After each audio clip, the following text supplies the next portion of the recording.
자, 오늘 말씀의 1절에 보니까 예수 그리스도의 사도 베드로는 지금 베드로 전서 편지를 보내면서 자기가 이제 발신자가 누군가, 편지 쓰는 사람은 베드로다라고 밝히고 있죠. 그 다음에 수신자, 편지를 받는 사람을 본도, 갈라디아, 갑바도기아, 아시아와 비두네에 흩어진 나그네 그랬습니다.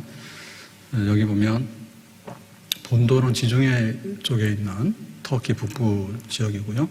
갑바도기아도 동북부 그렇습니다. 그래서 여기 비두니아 그렇게 했는데 여러 지역인데 거기 흩어져 있는 성도들, 그리스도인들에게, 그러니까 여기는 이제 유대인 중에서 믿은 사람도 있고 또 이방인 중에서 믿은 사람도 있고, 그래서 하여튼 간에 예수 믿는 성도들, 그들에게 편지를 보내는 거죠. 편지 보내는 시기는 주후 64년경, 64년경이면은 그 네로가 이제 로마 황제인데 그 로마가 이제 대화재가 나잖아요. 그래서 뭐 네로가 일부러 화재를 냈다 이런 말도 있는데, 그런 거를 이제 빌미로 해가지고 그리스도인들을 굉장히 많이 박해하는 이런 시점입니다. 이제 박해가 시작되는 시점이에요. 그래서 이제 67년에 이제 베드로가 순교하고 68년 봄쯤에 바울이 순교를 해요. 그러니까는 막 박해가 막 시작될 그 무렵에 그때 이제 편지를 보내는 장소는 로마입니다. 베드로가 이제 로마에 있거든요. 로마에서 이제 그 앞으로 다가올 박해를 준비하고 또 어려운 때를 잘 견디고 지내야 되겠다. 이런 목적으로 편지를 보내게 됩니다. 그래서 이 베드로 전서에 보면 용기를 내라, 힘내라, 그리고 하늘에 소망을 두자. 자, 이런 메시지가 되는데요. 자, 오늘 여기 말씀 중에서 보면 수신자, 흩어진 나그네라고 했는데, 이 흩어진 나그네는 누구냐라고 할 때 우리가 흔히 말하는 여행자. 여행하라는데 그 하나의 목적이 있어서 여행하는 사람이죠. 그냥 떠돌이로 돌아다니는 사람은 정처가 없잖아요. 근데 여기서 말하는 나그네는 순례자, 내가 어디로 가야 되겠다, 자기의 본향, 고향을 향해서 간다, 혹은 자기의 본국, 자기의 나라, 그 마지막 종착점을 향해서 여행하고 있는 사람. 그러니까 이 사람은 지금 뭐 여기 일산에 잠깐 나그네일 수도 있고 또 뭐 외국 잠깐 나그네일 수도 있고 그런 거죠. 그래서 뭐 하루 이틀 나그네는 아니고요. 하루 이틀 나그네는 아니고 뭐 적어도 뭐 30년, 50년. 그리고 우리가 이제 세상에 사는 동안 그 기간이 나그네 기간입니다. 목적은, 우리의 본향은 천국에 있기 때문에 천국을 향해서 가는 나그네, 순례자다 그랬습니다. 그래서 이 순례자의 여정에 대해서 제일 잘 표현한 게 이제 좋은 번연의 철로 역정, 천국 가는 길에 여행자의 얘기, 뭐 이런 얘기가 되겠습니다. 그러면은 우리가 나그네라고 할 때 여기 지금 흩어진 사람들이라고 표현했는데, 흩어진 나그네를 했는데 원래 이 말은 디아스포라를 두고 하는 말이에요. 디아스포라라 하면 흩어진 사람들인데 유대인들은 많이 흩어졌죠. 구약의 유대인들이. 그래서 바벨론 포로도 잡혀갔고, 그 다음에 또 아수르의 또 포로도 잡혀갔고, 또 이 팔레스틴 땅이 굉장히 척박한 땅이잖아요. 그래서 이제 기근이 들면은 원래부터 애굽으로 많이 갔죠. 애굽으로 많이 갔고, 그래서 굉장히 많이 이제 흩어진 백성들이에요. 흩어진 백성들인데, 이 흩어진 백성들을 두고 하는 말인데, 지금은 이제 이방인 그리스도인들도 자기들이 복음을 받았으니까 각 나라에서, 각 지방에서 다 이제 흩어진 상태에서 있는 그런 나그네들이죠. 그래서 뭐 유대인이든 아니든 간에 예수 믿는 각 지역에 흩어져 있는 성도들에게 보내는 편지가 되겠습니다. 그러면 이제 이들에게 있어서는 뭐냐면 이렇게 그 역사적인 우리의 순례자의 그 발자취가 있는데, 그거는 이제 아브라함 때부터라고 봐야 되겠어요. 아브라함의 원 고향은 어디입니까? 아브라함의 원 고향은 메소포타미아, 바벨론의 메소포타미아라죠. 근데 이제 어느 날 하나님께서 나이 75세인 아브라함을 부르잖아요. 아브라함아, 여기를 떠나라. 어디로 갑니까? 내가 지시하는 땅으로 가라. 그래서 갔는데 거기가 어디냐면 이제 가나안 땅이 되죠. 그래서 아브라함은 75세에 부름받아가지고 가나안 땅으로 이주해가지고 가나안 땅에서 정착을 하면서 살았어요. 근데 이 아브라함이 죽으면서 자기의 원래 고향인 메소포타미아로 돌아갔느냐면 갈대아우르로 돌아간 게 아니라 나는 하나님의 나라, 하늘에 있는 본향을 향해서 간다 하고 이제 갔죠. 그래서 이제 믿음의 조상 아브라함의 생애는 한마디로 순례자예요. 자기의 그 갈대아우르를 떠나서 가나안으로 와서 원래 육신적인 고향으로 가는 게 아니라 천상 하나님 나라를 향해서 가는 그런 믿음의 순례자의 조상, 그 발걸음. 여기에 똑같이 이제 이삭도 그랬고요. 야곱도 마찬가지였습니다. 야곱도 전부 다 갈대아우르로 원 고향으로 가는 게 아니라 하나님 나라, 하늘에 있는 도성, 하나님의 나라를 향해서 가는 믿음의 족장들의 발자취다. 그래서 야곱 같은 경우에는 자기가 이제 그 죽은 줄 알았던 아들 요셉을 만나죠. 요셉을 만났는데 요셉이 이제 애굽의 총리가 됐잖아요. 그래서 바로 왕이 총리 아버지가 오셨는가라고 하니까 이제 야곱이 인사를 하잖아요. 내가 요셉의 아비입니다. 라고 하니까 바로 왕이 묻죠. 나이가 얼마나 되냐 하니까 내 나이가 나그네 길에 130살입니다. 그런데 험악한 세월을 살았습니다. 이렇게 얘기하죠. 그래서 야곱도 보면은 그 가나안 땅에 살다가 형하고 이제 장자권, 축복권 때문에 다툼이 나잖아요. 그래가지고 어떻게 됐어요? 자기 바단 아람의 외삼촌 집으로 도망을 가죠. 거기 가가지고 이제 결혼도 하고 한 20년 동안에 정착을 하잖아요. 나그네로. 그러다가 이제 상당히 많이 재산도 얻고 자식들도 얻었는데 원래 가야 되는 데가 어딥니까? 가나안 땅이잖아요. 그러니까 바단 아람 생활을 청산하고 가나안 땅에 왔죠. 그리고 가나안 땅에 와서 살다가 이제 나중에 요셉도 만나고 그래서 이제 하나님 나라로 순례자로서 그 길을 떠났다. 그것도 이제 나그네 된 야곱의 생애가 되겠습니다. 그리고 이스라엘 백성들 자체가 나그네 된 삶을 살았어요.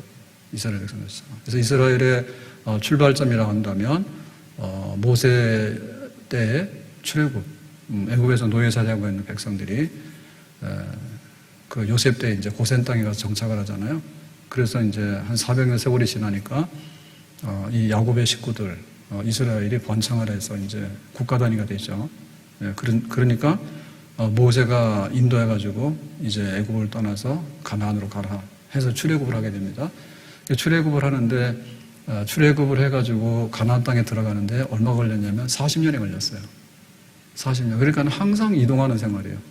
이동하는 생활. 그래서 가나안으로 가야 되는데 거기는 미지의 땅이고 애굽에서는 노예살이를 했지만은 400년 동안 살았기 때문에 자기들이 태어나고 정든 땅이죠.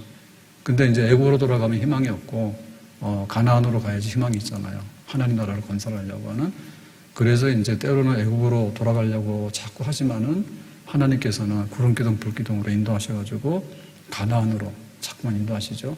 그래서 나중에 이제 가나안 땅에 가서 이스라엘이라는 나라를 세우잖아요. 그러니까 출애굽했던 사람들은 40년 동안에 나그네 생활한 거예요. 굉장히 심각한 나그네예요.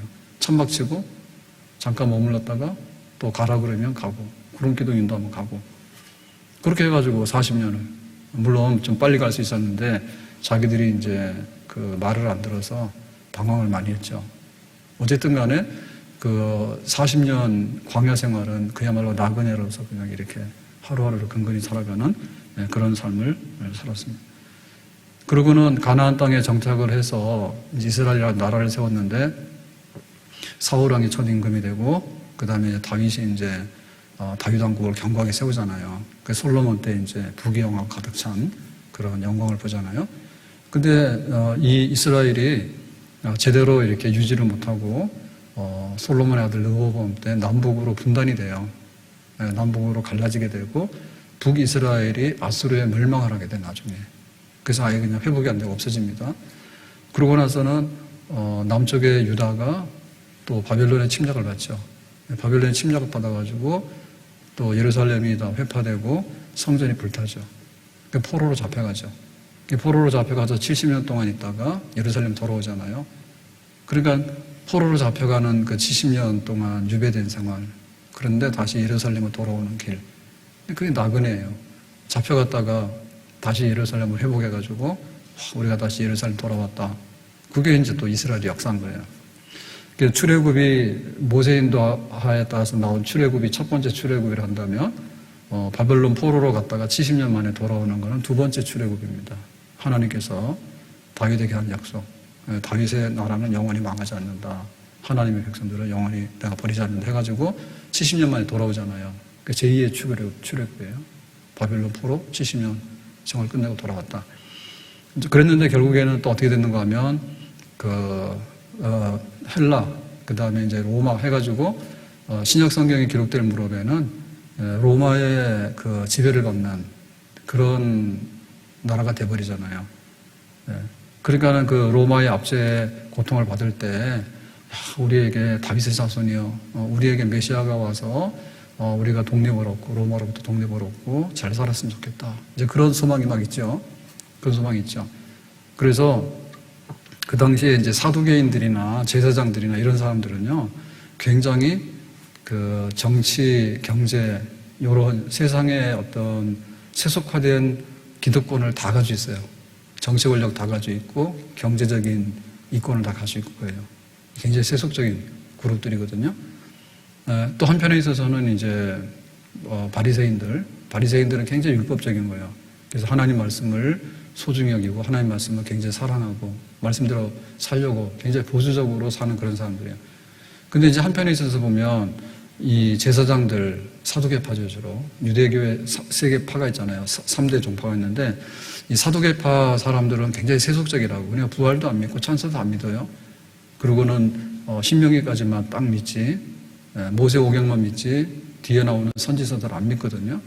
그러니까 이런 사람이 있는가 하면 바리새인들은 부활도 믿고 천사도 믿고 성경을 많이 사랑하고 성경대로 살아볼 애를 쓴 이런 사람도 있는 거예요. 그런데 이것 말고 또 제3의 종파가 있죠. 제3의 종파가 뭐냐면 그 SM파 이런 사람들. 이런 사람들은 이렇게 공동체 생활을 하면서 예루살렘을 떠나요. 그러니까는 사두개인들 중심의 제사장 중심의 사람들은 예루살렘 중심으로 해서 세상의 이권을 쥐고 있는 사람들이고, 바리새인들은 예루살렘을 중심으로 해가지고 또 말씀이나 이런 율법을 가지고서 또 이렇게 활동하는 사람들이고, 하여튼간 뿌리는 다 예루살렘에 있습니다. 근데 이제 이 예루살렘을 멀리해서 떠나서 광야에서 공동체 생활을 하면서 금욕생활 하면서 정말 이 로마로부터 우리를 해방시키고 우리에게 진정한 구원을 주는 그런 메시아가 왔으면 좋겠다. 그거를 막 열망하고 대망하는 금욕주의 내지는 이렇게 광야의 은둔 생활하는 공동체 그룹이 있었어요. 이런 사람들이 주로 이제 SM파거든요. 그래서 우리가 알고 있는 세례 요한이 아마도 SM파거나 혹은 SM파하고 연관된 비슷한 사람이 아니겠는가. 주의 길을 예배하라. 외치잖아요. 마가복음 1장 3절에 광야에 외치는 자의 소리가 있어 이르되 너희는 주의 길을 예비하라. 그의 오실 길을 곧게 하라. 이게 이사야 40장 3절 말씀입니다. 그러니까 이제 메시아가 올 때 너희들의 길을 예비하고 터를 닦아라. 이 말은 그냥 뭐 이렇게 왕이 오니까 나와서 뭐 들러리 써라 이런 말이 아니라 영적인 문제. 그러니까 우리가 회개하고 메시아를 영접할 수 있는 준비된 사람, 그런 사람이 되도록 해라. 그래서 이제 마가복음 1장 4절에 보면 세례 요한이 광야에 이르러 죄사함을 받게 하는 회개의 세례를 전파하니 그랬죠.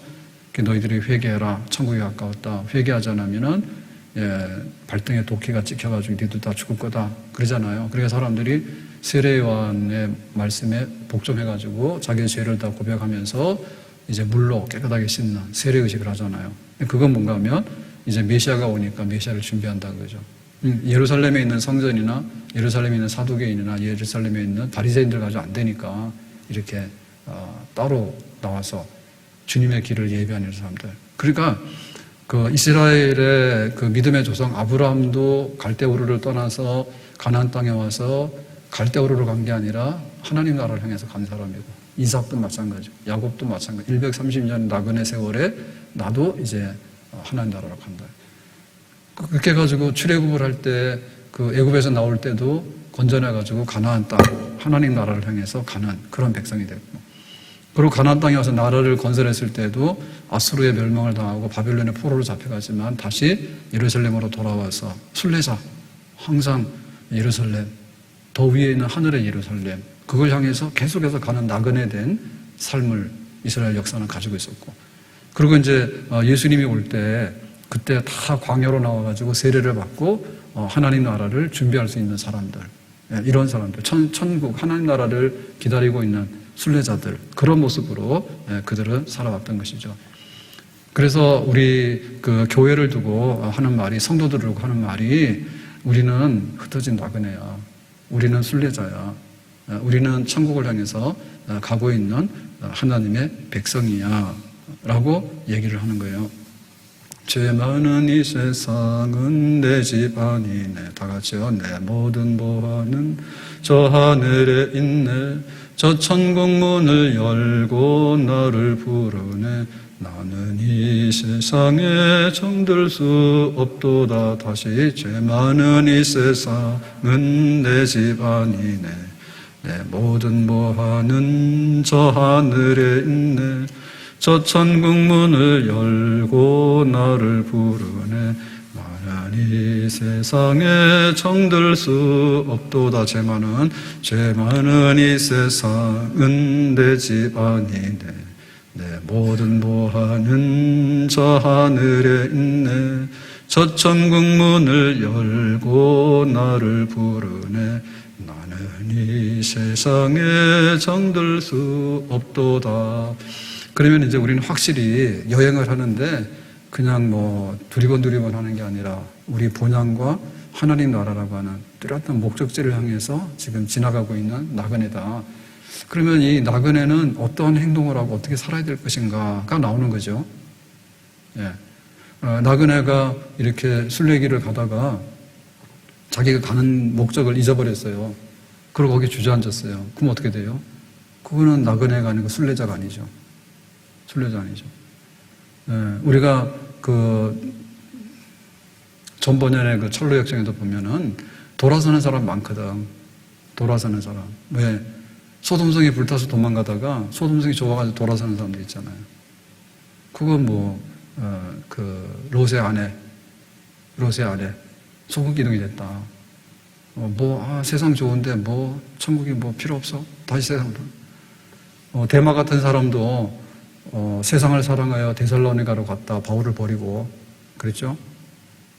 바울하고 함께 일하던 데마라고 하는 사람은요, 세상이 좋아서 떠났다라고 바울이 기록했다니까요. 그런 사람도 있어요.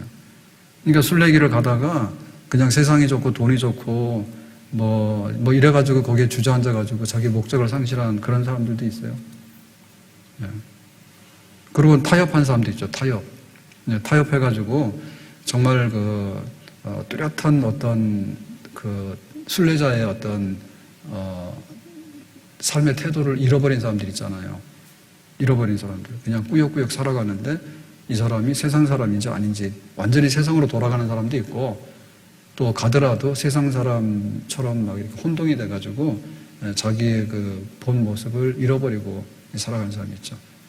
그러니까는 성경에서 말하는 이 순례자는요, 딱 보면 순례자의 냄새가 나요.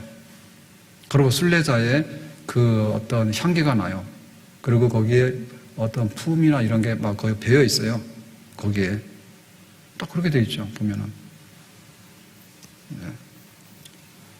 그래서 세상에 있지만은 세상에 속하지 아니하고, 세상에 있지만은 세상에 속하지 아니하고, 가다 보면은 장날을 만났어. 요즘도 일산 5일장 하죠. 저 9일산 가면 5일장 할 거예요. 장날을 만난 거예요. 그러니까 거기 가가지고는 그냥 섞여가지고 그 사람들한테 붙들려가지고는 흥청망청 한 거야. 그러면 그 가는 길을 다 잊어버리잖아요. 그런 사람들 많아요. 그런 사람들 많아요. 그 때로는 너무나 지치고 힘들어가지고요, 그냥 또 포기하고 주저앉는 그런 사람들도 있어요. 그러니까는 자기의 그 어떤 게 굉장히 강해야 돼요. 그래서 그 우리나라도 보면 많은 사람들이 우리나라 들어와서 노동도 하고 또 공부하러도 오고 이랬는데, 지금 제일 문제되는 게 이슬람입니다. 이슬람인데 종교적인 색채가 너무 강해요. 그러니까 차별금지법을 하면 자기들은 왜 이슬람에 대해서 차별하느냐, 그런 거 없애야 된다라고 얘기를 하거든요. 그러니까 뭐 이슬람은 뭐 그렇게 막 우리가 말하는 것처럼 뭐 여성을 이렇게 막 그 괴롭힌다든지 혹은 막 테러를 한다든지 뭐 뿔날린 그런 사람들이 아니다. 뭐 이슬람도 구약의 율법을 믿기 때문에 굉장히 선행이나 이런 거를 많이 강조하는 건 맞아요. 불교 스님은 뭐 나쁜 짓 하라 했나요? 그런 거 없잖아요. 그러니까는 물고기도 방생하고 벌레도 밟으면 안 되죠.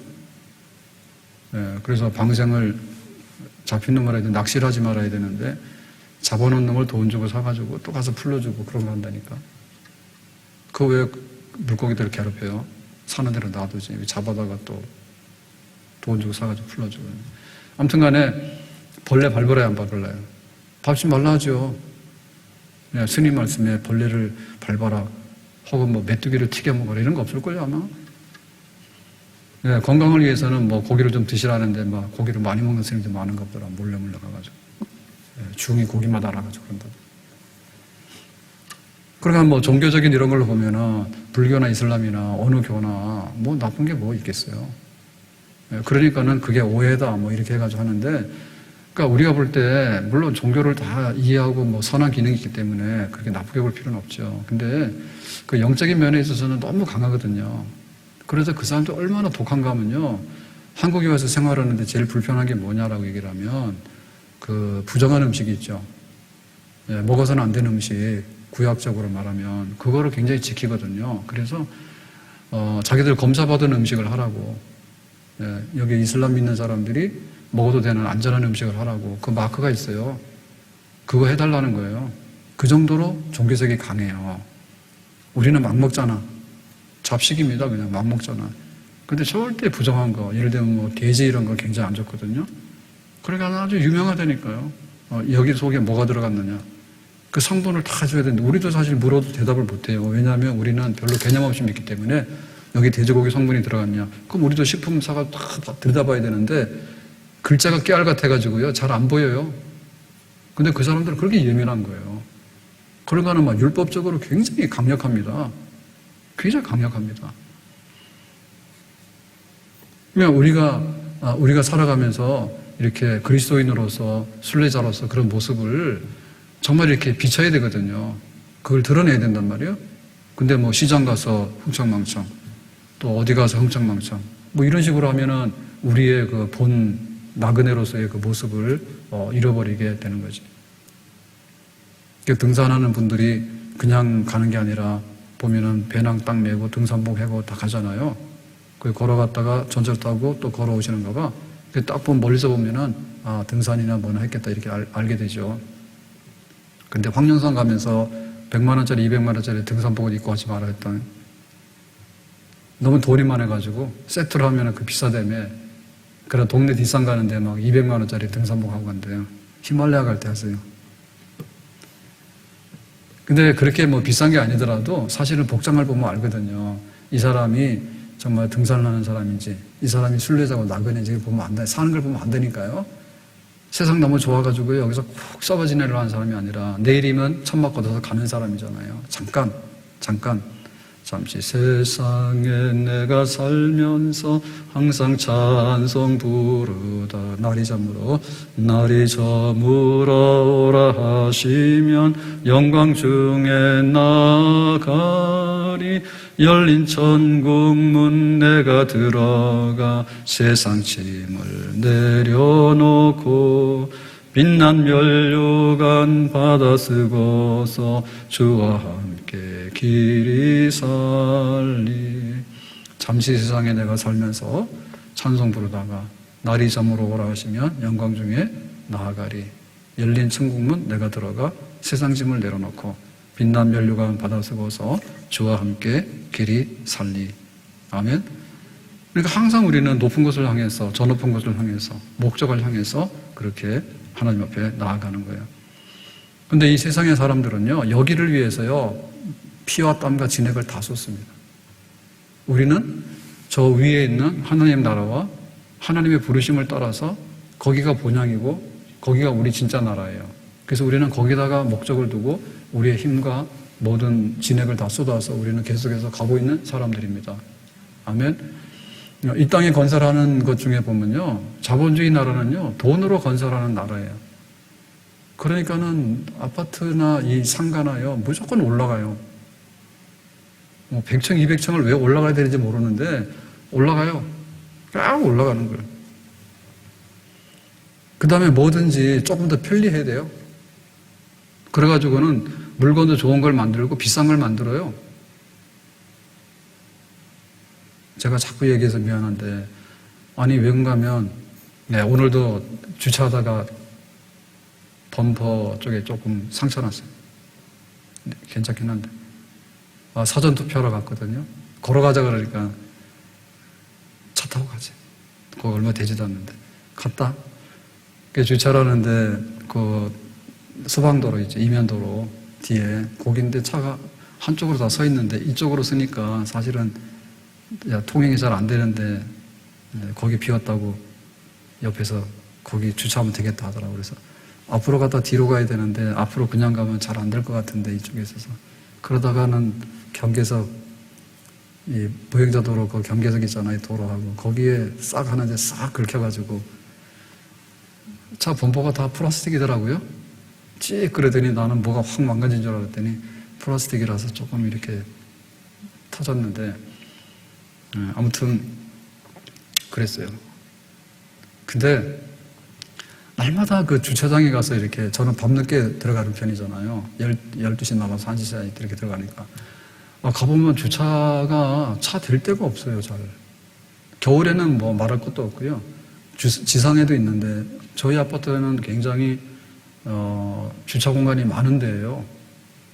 2는 안 되지만은 1.8인가 해서 굉장히 높은 데예요. 요런 새로운 아파트보다 훨씬 더 넓어요. 근데도 집집마다 차가 보통 2대보다 더 많은가 봐. 한 2가 되는데도 모자라니까. 심지어는 캠핑카 있죠, 왜. 끌고 다니는 거 있잖아요. 그런 것도 다 세워놓고 어떤 데는 오토바이도 하나 세워놨어요. 그러니까 주차장에 남을 리가 없어.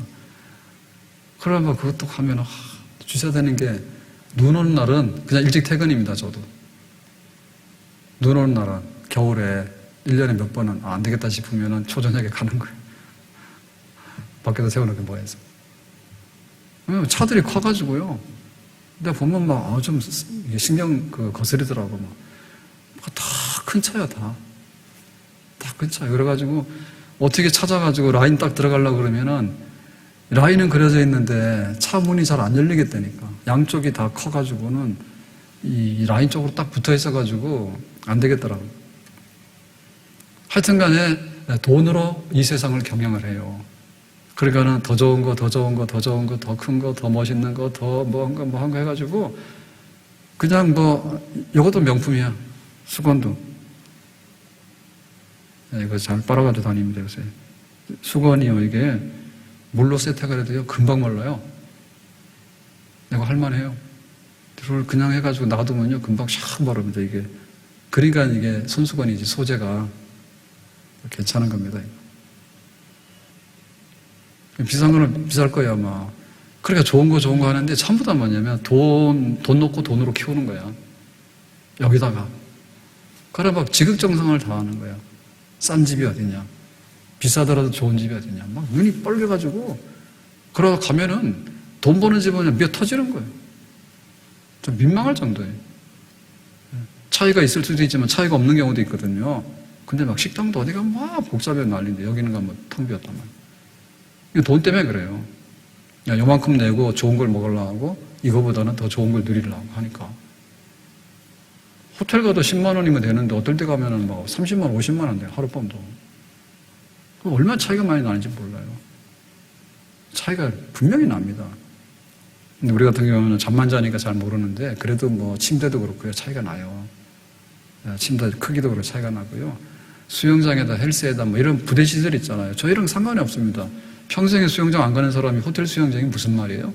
근데 30만 원, 50만 원 하는 거 그게 비용이 다 들어있거든요. 쓰지도 않는데 아까워서 못 간다니까 우리는. 막 돈으로 그냥 이 땅에다가 쌓아놓는 거야. 막 돈으로. 그래가지고는 안 되니까 전쟁을 하는 거예요. 뺏어와야 되니까 전쟁을 하는 거예요. 러시아가 왜 그럴까요? 뭔가 얻으려고 하니까 우크라이나 치는 거예요. 그리고 이 자기들의 그 정치적인 이념에다가 피를 쏟아요. 러시아 군인이 전쟁해가지고 몇만 명이 죽었대잖아요. 우크라이나는 더 말할 것도 없죠. 민간인도 많이 죽었으니까. 자기들 목적이 있는 거예요.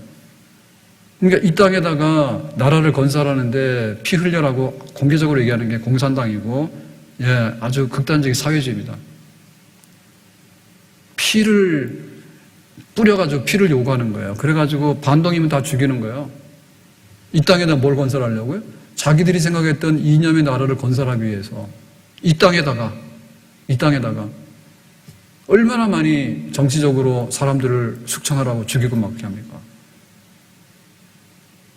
북한이 살기가 어렵잖아요. 근데 살기가 어려운 거는 선택이에요.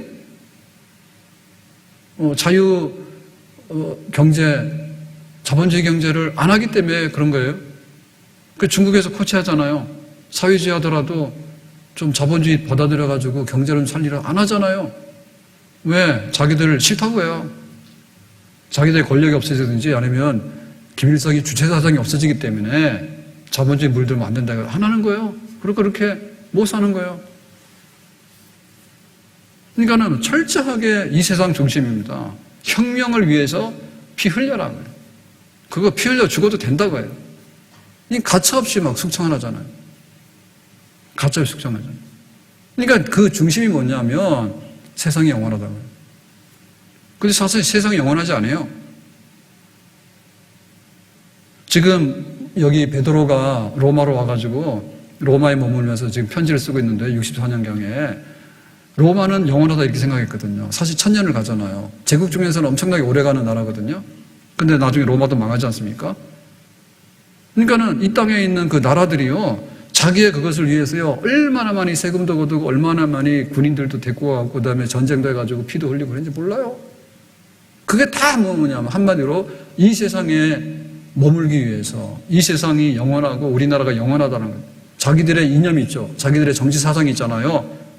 자기들의 사상, 김일성이 사상이 되든, 뭐, 중국의 지금 시진핑이, 거기도 막 그러잖아요, 이제. 러시아도 마찬가지인 거예요. 그런 독재자 나오면요, 우리가 이런 것을 지키기 위해서, 러시아의 이익을 위해서, 뭐, 러시아의 뭐를 위해서, 러시아의 공산주의를 위해서, 뭐, 이렇게 해가지고는 끝까지 여기다가 그냥 말뚝을 박는 거예요, 영원토록. 그러면서 그냥 피도 흘리고, 그냥 재산도 다 강탈하고, 뭡니까, 그게. 캄보디아 같은 나라 얼마나 못 살아요. 근데 폴포트 정권이 들어서가지고요, 공산 정권이 잠깐 들어서가지고요, 거의 다 씨를 말렸다니까요. 글 좀 읽을 수 있는 사람들 다 죽이고요. 나만한 사람이 없어요. 이 땅에다가 공산주의 혁명의 그 나라를 건설하기 위해서 결국 한 건 뭡니까? 사람만 죽이고요. 씨가 말랐다니까요. 그럼 얼마나 못 삽니까, 지금? 얼마나 못 살아요? 돈으로 경쟁하는 나라들도 자본주의 나라들도 마찬가지인 거예요. 돈 있으면은 자기들이 이거 있고 돈 없으면요 그냥 부도나서 그냥 내려앉는 겁니다. 여기다가 모든 것을 걸고. 그런데 우리는 뭐냐 할 때 천국을 향해서 나가는, 저 높은 곳을 향해 나가는 하나님 나라를 향해 나가는 순례자들이다. 그리스도인들이다. 그죠? 그러니까 우리의 시선은 뭐냐면 하늘에 있는 그 나라가 마지막에 시선이다. 이 땅에서 좀 우리가 박해를 받을 수도 있어요. 이 땅에서 좀 핍박을 받을 수도 있어요. 그렇지만은 우리가 저 위에 있는 우리의 나라와 우리를 부르신 이 하나님을 바라보면서 우리는 그것을 견디면서 나가야 되는 거죠. 그리고 너희들하고 우리하고는 사는 그 체질이 다르고 사는 방식이 달라. 그래서 우리가 옷 입는 거나 밥 먹는 거나 이런 걸 보면요, 몸속에 뼛속에 깊이 들어온 거는요 잘 안 없어집니다. 네, 잘 완전히 안 섞입니다. 통용은 되지만. 그래서 옷도 스타일 보면 월남식은요 월남식인 거예요. 패션이. 그리고 음식 먹는 것도요 다 그런 식으로 먹는 거예요. 그러니까 우리 그리스도인들이 이 땅을 살아가면서 어떻게 할 거냐 할 때 우리 나름대로 살아가면서 이 세상의 것을 받아들이는 것도 받아들이지만은 철저하게 뿌리쳐야 되는 것은 뿌리쳐야 되는 거예요. 뿌리쳐야 되는 거예요. 우리의 목적을 향해서 가는 거예요. 그러니까는 신앙을 지키는 거예요. 신앙을 지키는 것이 순례자가 목적을 향해서 계속해서 나가는 거예요. 그걸 포기하지 않는 거예요. 우리의 마지막은 여기가 아니라 저 위에 있는 나라고, 우리의 마지막은 세상 나라가 아니라 하나님 나라다. 거기다가 우리의 모든 표대를 두고서 우리가 나가는 거예요. 그러면서 이 세상 사람들에게 동화돼서 없어지거나 혹은 이 세상 사람들에게 뭔가 이렇게 눈치를 봐가지고 이렇게 우리를 숨기면서 이렇게 주저주저하고 살아가는 못난 사람이 아니라 당당하게 우리 자신의 모습을 보여주면서 하나님 백성은 이렇게 산다고, 너희는 세상의 빛과 소금이라 했으니까 이렇게 사니까 너희는 빛이구나, 너희는 소금이구나 라고 인정되어지는 그런 증인의 삶을 살아가는 거예요. 이 사람은 좀 우리하고 다르게 사는 사람이네. 그러니까 때로는 거기에 대해서요 공격이 들어오죠. 야, 왜 너 그렇게 우리랑 똑같이 해야지? 너 뭐 말이 달라? 너 주일날 어디 가는 거야? 너 하는 일이 왜 우리하고 좀 달라? 그런 게 오기도 오죠. 그렇지만은 거기에 대해서 우리가 뚜렷하게 증거하면서 때로는 푸대접을 받고 때로는 공격을 받고 때로는 오해를 받는다 할지라도 거기에 구애받지 않고 우리는 주일날 예배드리는 백성이요, 우리는 매사에 성경을 놓고 생각해서 판단하는 백성이요, 우리는 하나님이라고 하는 그분의 이름을 높이기 위해서 살아가는 백성이요, 우리는 이 땅에서 잘 살아야 되지만은 이 땅은 영원한 나라 아니기 때문에 영원한 나라를 향해서 가고 있는 나그네들이에요 라고 증거하면서 증인이 되면서 그렇게 살아가는 것이죠. 오늘 말씀 맺겠어요. 베드로가 이렇게 막 핍박이 오고 교회가 이제 어려운 게 막 먹구름이 이제 몰려오기 시작하니까 이제 교회들에게다가 용기를 내세요, 힘을 내세요, 하나님 나라를 바라보세요, 저 하늘에 있는 영광을 바라보세요, 이렇게 격려하는 가운데 우리가 누구인가에 대해서 얘기를 해주는 거예요. 교인이 누구인가, 예수 믿는 우리들이 누구인가를 할 때 우리는 흩어진 나그네들이다, 천국을 향해서 가고 있는 순례자들입니다 라고 하는 것을 딱 우리가 붙들어야지 우리 자신을 세워나가고 또 이 시대가 우리에게 어려움을 주는 것들을 다 극복해 나갈 수 있는 그런 하나님의 백성으로 온전하게 우리가 삶을 살게 되는 줄로 믿습니다. 이 세상에 대해서 망하라는 게 아니에요. 이 세상에 대해서 30년, 50년, 100년을 살면서 나름대로 가야죠. 그런데 우리의 목적지가 없거나 혹은 우리의 마지막 종착점에 있어서 도달하지 못해가지고 낙오되거나 하는 건 안 된다. 흩어진 나그네, 아브라함이 그렇게 갔던 것처럼, 야곱이 130년의 생에 하나님 나라를 향해 갔던 것처럼, 애굽에서 구원받아서 가나안 땅에 갔던 것처럼, 또 포로로 잡혀갔다가 돌아와서 예루살렘으로 돌아와서 하나님 앞에 갔던 것처럼, 예수님이 올 때 광야에 나가서 세례 요한이 회개하고 예수님을 기다리려 했을 때 이 세상을, 예루살렘을 떠나서 예수님 맞을 준비를 했던 것처럼 우리가 세상에서 중심에 들어와서 잘 살아야 돼요.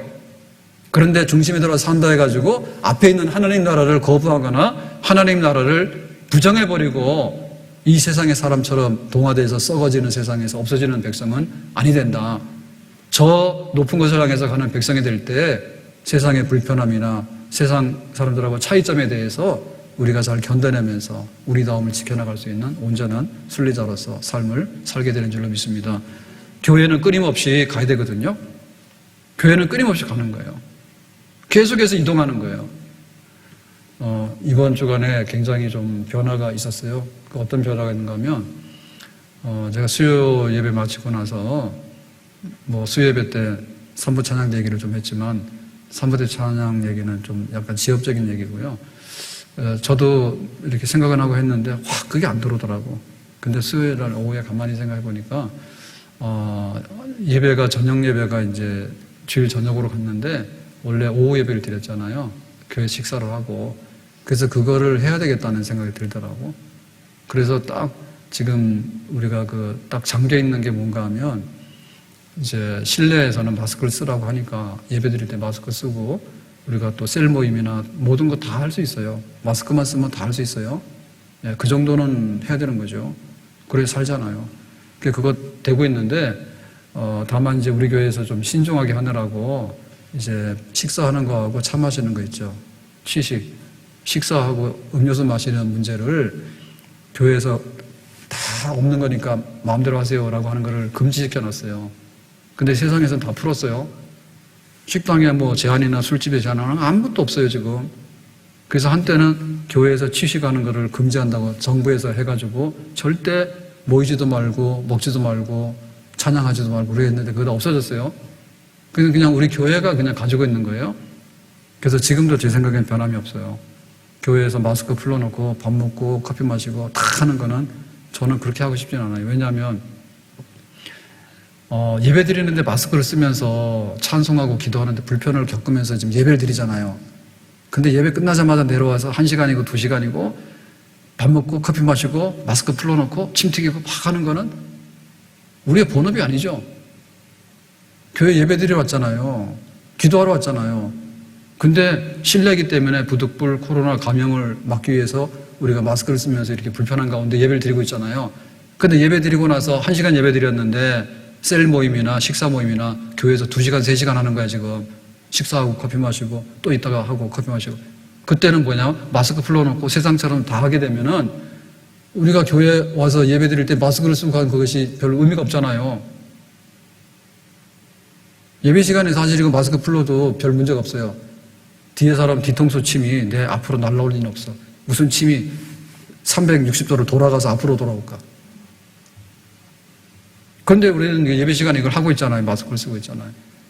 근데 세상에서 하라는 대로 밥 먹고 커피 마시는데 앞에 앉아가지고 집사님 반가워 이러면서 마스크 풀어놓고는 커피를 한 30분씩 먹잖아요.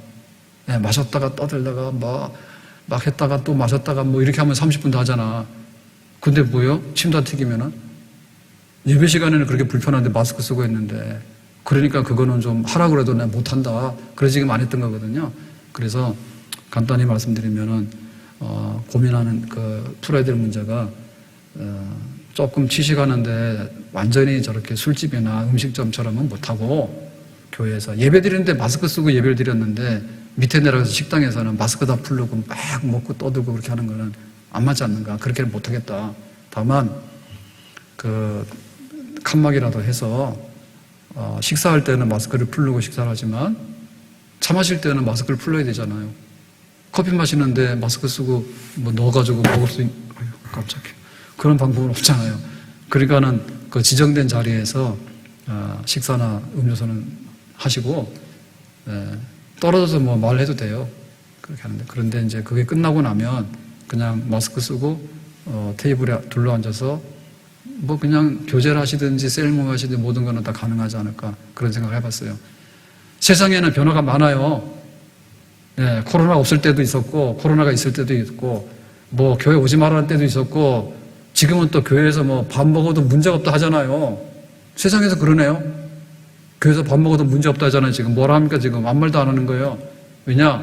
교회를 존중해서 그런 게 아니라 술집이랑 식당이 다 망하게 생겼어요. 3년씩이나 그거 못하게 하니까. 그러니까는 코로나 그렇게 치명률도 높지 않으니까 그냥 술 장사도 하고 뭐 식당도 하고 뭐 카페도 가서 하고 카페 가서도 처음에 그랬죠.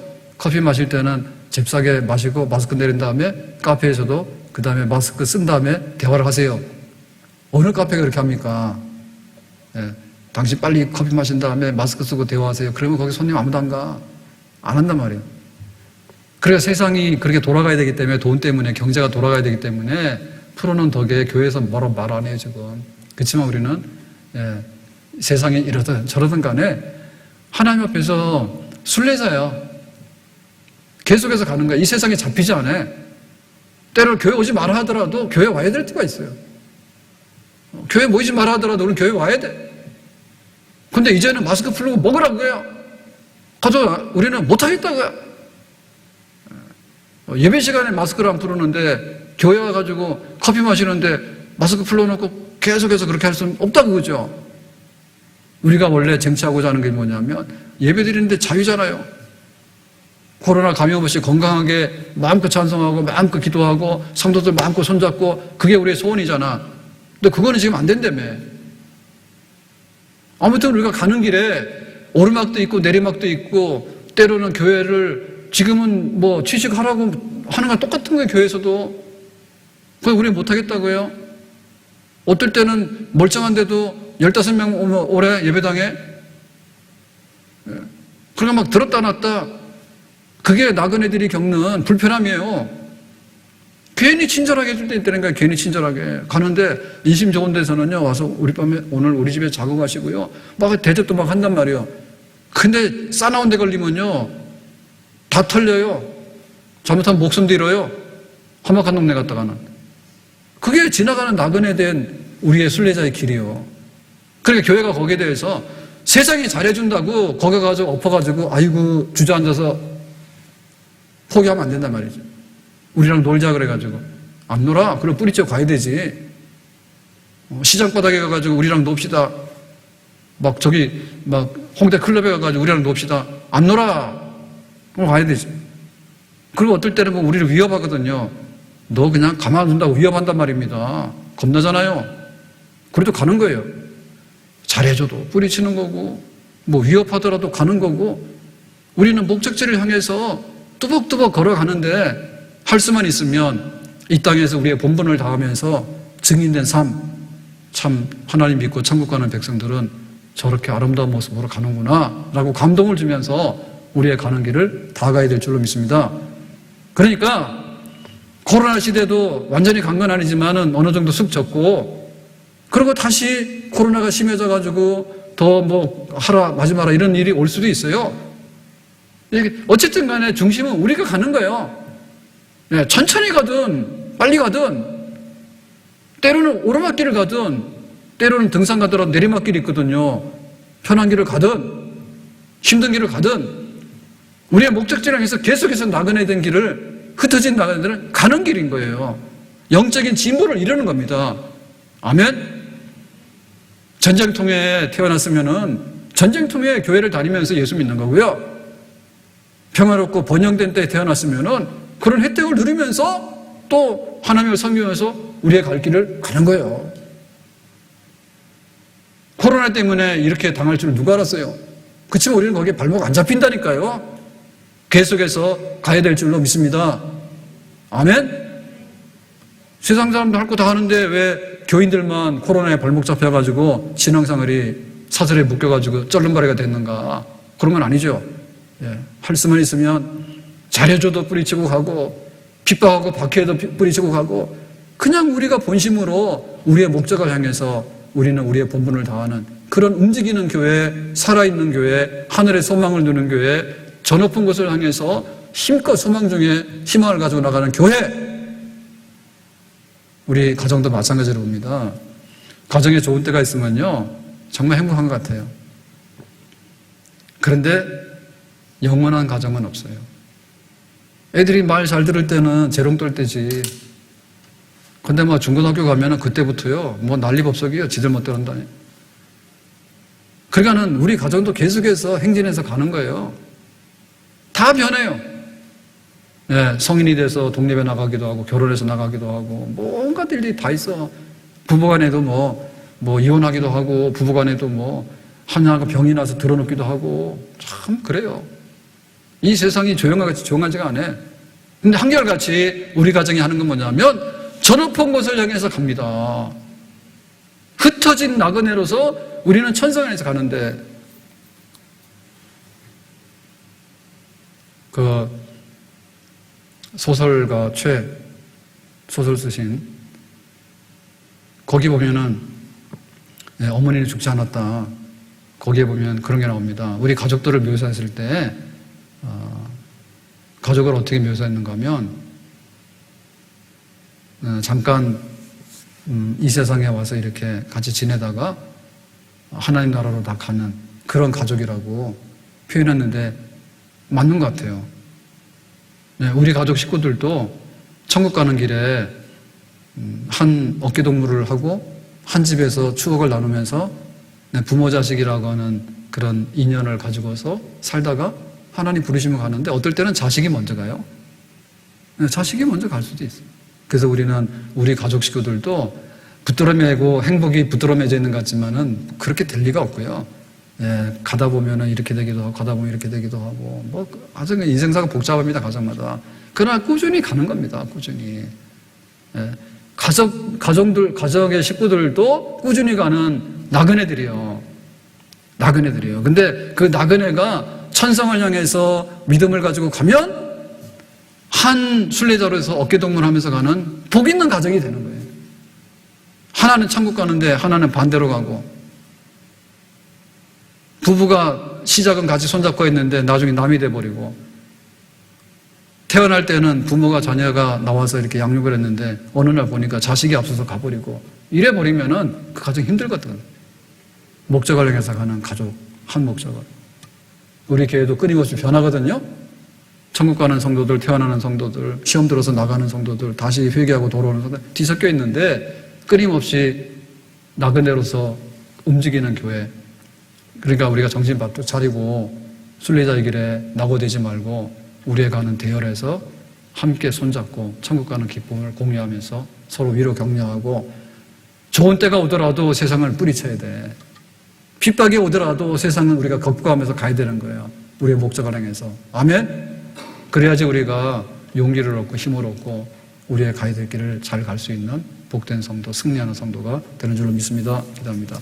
오늘 주신 말씀과 같이 흩어진 나그네들에게 정말 우리가 천성 가는 나그네 길에 온전하게 갈 수 있는 그런 은혜를 얻기 원하고, 때로는 환난과 박해가 오더라도 견뎌내면서 갈 수 있는 우리가 되기를 원하고, 불편함이나 어려움도 이겨내면서 가는 우리가 되기를 바랍니다. 예수님의 이름으로 기도합나이다. 아멘.